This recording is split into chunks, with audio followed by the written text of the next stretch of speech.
Hi, Libra Sun and Rising. Welcome to your July 2021 Astro Update. It's Raina here. So as July begins, the Sun is in a cardinal sign, Cancer, and this is your 10th house of career.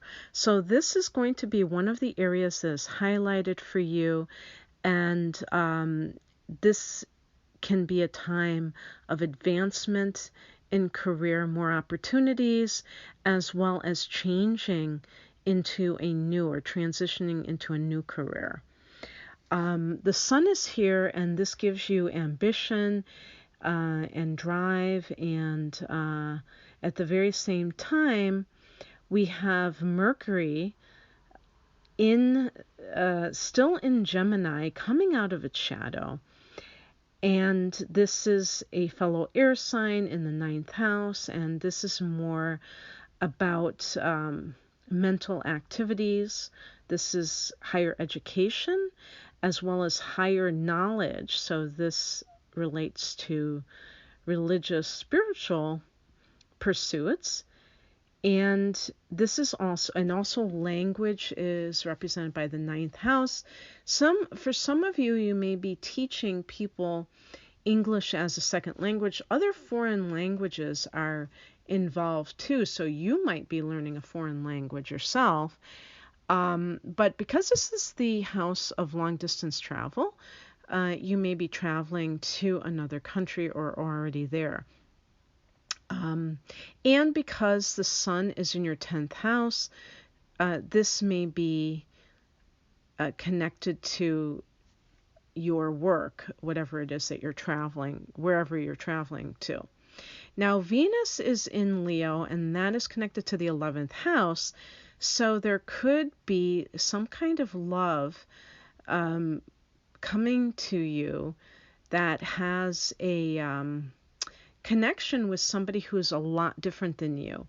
And it's almost like it's kind of similar to Venus in the 9th house, because this person may be from a different walk of life. When Venus is transiting the 9th house, it could be from a different culture, or you could even say a different race as well. But, well, I would say specifically a different ethnicity, nationality. In the 11th house, it might be a different race, different walk of life. This is the house of Aquarius.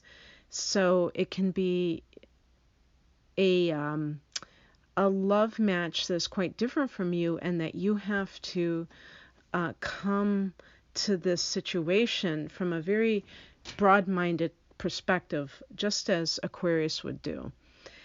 And this can also be somebody that you meet through your own social network, the 11th house. Maybe even online, because the internet can be the 11th house, as can the 3rd house. So something along those lines. Venus in the 11th house can also be connected to money coming to you. The 11th house, and I still haven't pinned down whether this is more Vedic astrology, but the 11th house can be gains from career matters, the second from the 10th house or something like that. This was something that I have recently read about that I didn't see prior to recent investigation, because I've heard of astrologers talking about this. I've heard that the 11th house is the luckiest house.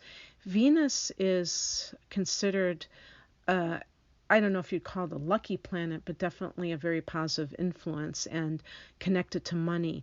I would say, too, if you've had long-range goals, you might see financial gain from these goals. Now, on the 9th of the month, we have a new moon at 18 degrees of Cancer. And it's interesting because the number 18 reduces to 9. And in the tarot, the 18 of the major arcana is the moon card. So there's a lot of connection with the moon, and the new moon, and the number 18, and also the date. This for you, again, is in that 10th house of career.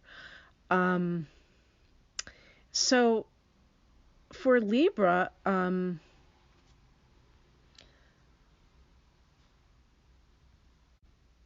this can be a time where you may be launching some kind of project connected with your career goals, or it would be a great time too, because now Mercury has come out of its shadow, and sure enough, a couple days after that, Mercury goes into that 10th house.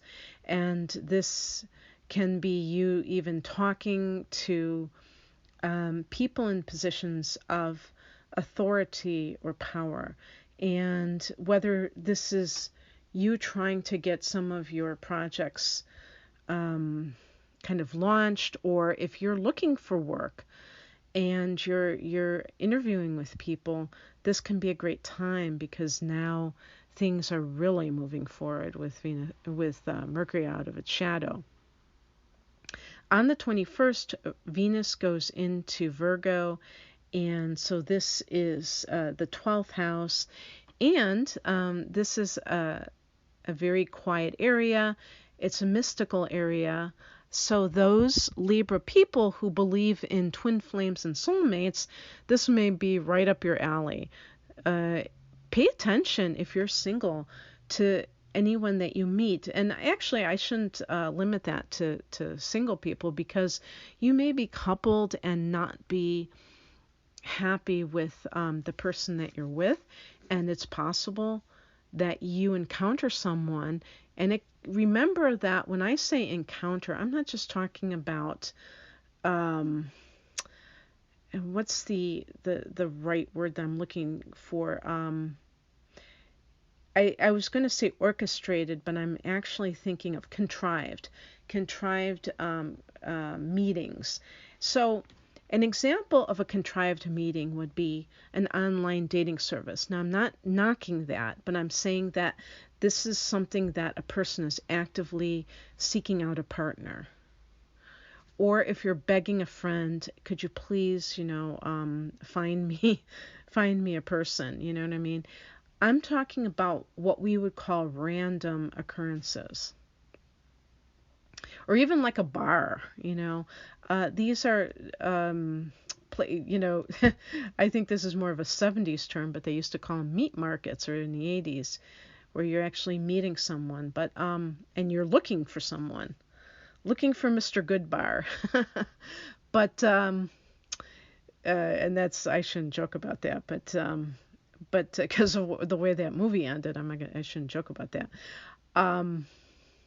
But yeah, I mean, if you keep your mind open and you really believe that if you're destined to meet somebody, you're going to meet them, I feel like it can happen in a very surprising way. So the point being that, when you're aware, you're just always paying attention to your surroundings and who you're having random conversations with, knowing that at any moment you could meet your soulmate. This can be a secret love affair, and I'm not saying that you're cheating on someone, but maybe you're just clandestinely meeting someone. You're not telling your friends that you're seeing someone, and it could be for the simple reason that you don't want prying eyes. You don't want anybody giving their 2 cents on your relationship, or it probably wouldn't be a relationship yet, but a dating situation, because you just want that time to yourself. And maybe when Venus goes into your first house, then you might feel, when it goes into your sign, I should say, then you might feel more comfortable kind of like bringing it out into the open. On the 22nd, the sun goes into Leo, and so the sun goes into this house of your long-range goals, and this is a time when you might find yourself even more social than usual. So enjoy it, Libra, because when the sun goes into Virgo, um, exactly a month from now in August, you're going to start hermiting. You're going to start having your sun in the 12th, and it's going to be more of a time of contemplation than socializing. So this can be a time of reaching out to others and just, enjoying groups before you might become more meditative. The very next day, there's a full moon at 1 degree of Aquarius, and Aquarius is a fellow air sign. We're going to have a blue moon in August, a month from now. So that is special, obviously. But this area, the ninth house, can be, it is an area, as I stated with Mercury, in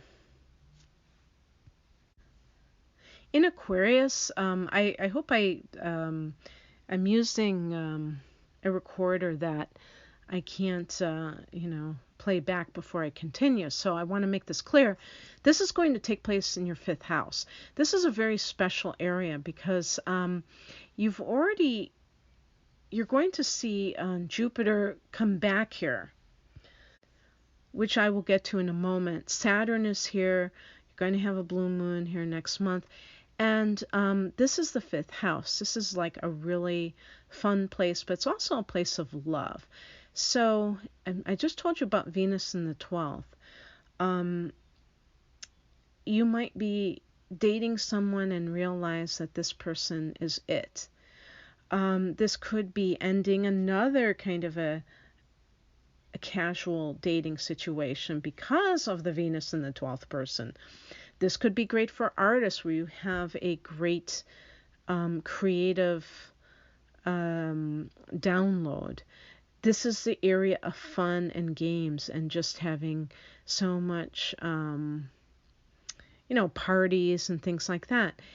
You may be looking at this time as kind of I don't want to say like an ending of sorts, but this is, the full moon brings things to its fruition. Remember that this is 1 degree.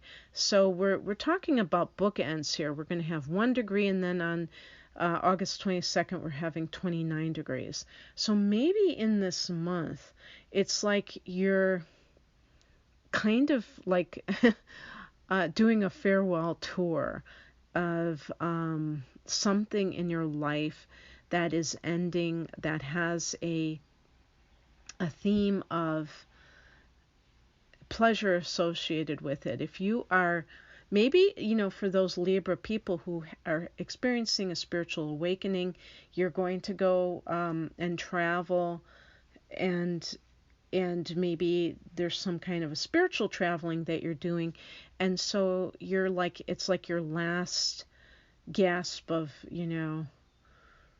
pleasure for a long time in the carnal sense of the word. I don't know, that's a little bit of a stretch, but this can be like a really wonderful time for you to touch base with people, places, and things that bring you joy, because the fifth house can be about that as well. This is the area that is ruled by the sun, and in the tarot, the sun represents, children. I mean, this is a great time for conceiving children too, let me tell you. But children and creativity, love, and fun, tapping into your inner child. And sometimes, with full moons, there's like a letting go. So if you're one of those Libra people that don't feel like you're representing your sign very much, maybe you're closer either to Virgo or Scorpio, you're on the cusp of either of those signs, and you're more serious, this can be a time to let your hair down and kind of like, stop taking life too seriously. Oscar Wilde said, and Oscar Wilde was a Libra person, he said, life is too important to take seriously. So on the 27th, Mercury goes into Leo, Mercury goes into the 11th house, so calling up your friends, really just being, social media time, big time. The very next day, Jupiter goes back into Aquarius. So Jupiter goes into that 5th house. Oh, yeah, Saturn is also there. So Saturn makes you very serious about love. So all of these things are conspiring to really either make you serious about your creativity. Uh, Saturn can make you disciplined, but Jupiter can make you prolific. Just maybe feeling like you really want to date around so you can find the person who's best suited for you. This gives you luck and expansion in this area of creativity and pleasure and fun. On the 29th, Mars goes into Virgo. So Mars goes into that 12th house. This can be a time where your actions are kind of behind the scenes and you prefer it that way. And maybe you are going to launch something, but you're not doing it just yet. And you may be keeping your cards close to the vest, not necessarily divulging this with other people because you want to be able to create from a place of unencumbered creativity. Sometimes when we share our dreams with others, unfortunately, there are naysayers, and some of these people can disappoint us because they might be people very close to us, and they may not have negative intentions. They may naturally be think the worst about things, or maybe they are a little bit threatened about their own lack of dreams, and so they try to throw water on your fire. What you can do is get everything together, and then when you launch, you're going to do so from a place of keeping your idealism alive. The 12th house is very visionary and very idealistic. Sometimes it's impractical. And if you do have someone who is really committed to growth and isn't going to be giving you negative messages because they're projecting onto you, then maybe you could, go it over with that person. But otherwise, sometimes it's wonderful to create, from a secret place. I think that a lot of times can be the best way of going about it. Okay, that's what I have for you, Libra. I hope that this resonated. If you would like a personal reading, the link is below. Thanks for listening. Bye.